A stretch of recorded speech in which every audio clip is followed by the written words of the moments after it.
Everyone knows the iconic tagline that has stuck with the Transformers brand for 30 plus years, "Robots in Disguise." It's a line that's used for so many versions of the theme song and is the subtitle for so much Transformers media, and yet Hasbro keeps insisting on pushing the boundary further and further of what counts as disguise.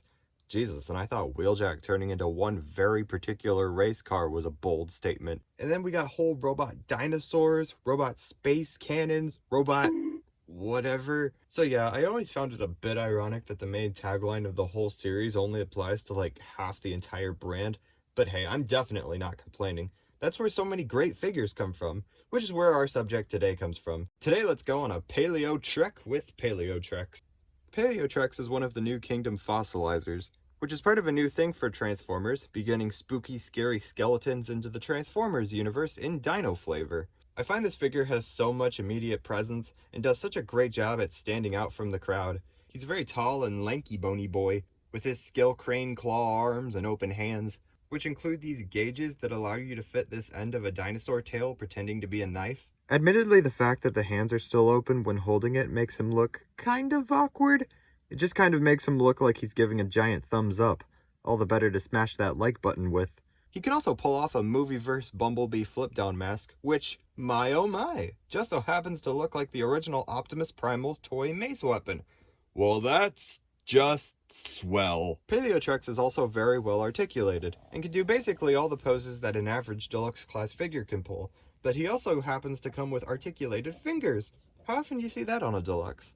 All that rounds up to be a very unique looking and satisfying robot mode. I think it's definitely interesting that he doesn't look much like a traditional Transformer, or even really a robot, but I've seen enough SpongeBob to recognize long, tan, and handsome.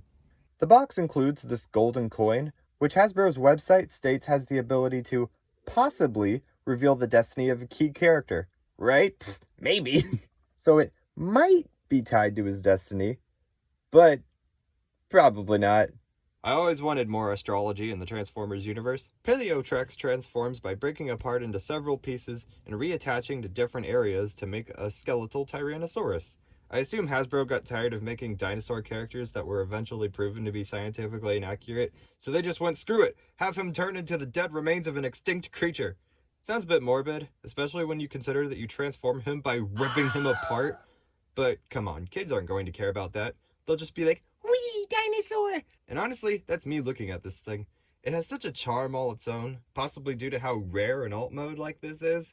I love the inclusion of brown paint to really bring out the detail, and giving it kind of a weathered look. It really does justice to the sculpt work, which I can't praise enough. Unlike many Transformers, Paleotrex actually has alt mode articulation as well. It's about what you'd expect. Shoulder ball joints, 360-degree movement in the dino hips, bend at the knee, swivel at the foot, up and down at the tail, and as is crucial for every T-Rex mode, the mouth can open. I really don't have any issues with the dinosaur mode at all.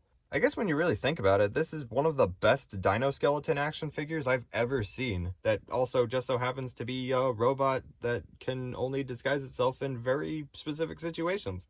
Now our Paleo pal here also involves a gimmick that Hasbro is calling Fossilized Osteoskeletal Shield Integration Loadout Technology.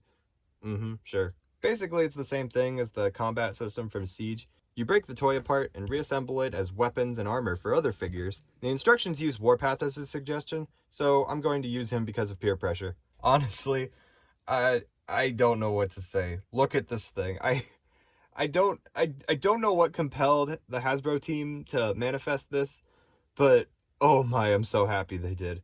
It's so ridiculous and fun with the claw hands that he can use to, I guess, punch people from really far away, and the arm-mounted T-Rex head like he's cosplaying Beast Wars Megatron. I guess so he can, what, punch-eat his opponents? Genius! His face goes on Warpath's hand, which tells me that he's a maniac who likes to get his kicks from having others use his head to beat his opponents. He also forms this way longer than strictly necessary axe, but don't act like subtlety is something this figure strives for. His second weapon armor mode is simultaneously less and somehow more insane. Most of the components form this sword that honestly looks like it's more meant for a combiner, and his T-Rex feet become like stilts? I don't see how this would be faster than just walking, but honestly, am I going to question the logic of anything going on here? It's Transformers! None of this nonsense makes sense! I was unsure of whether or not I would get Paleotrex, but I'm really happy I did. He's just the epitome of ridiculous, dumb fun that probably came from the mind of a madman at Hasbro, but I'm glad they pumped out a character as unique looking as this. Also, it should be worth noting that according to TF Wiki, Paleotrex does seem to go by he/him pronouns, while as of right now, the wiki is using they/them pronouns for the next fossilizer figure, Ractonite. Come on, Hasbro, please don't take this away from us. Don't be cowards. I need my non-binary Robo-Skeleton Styracosaurus icon.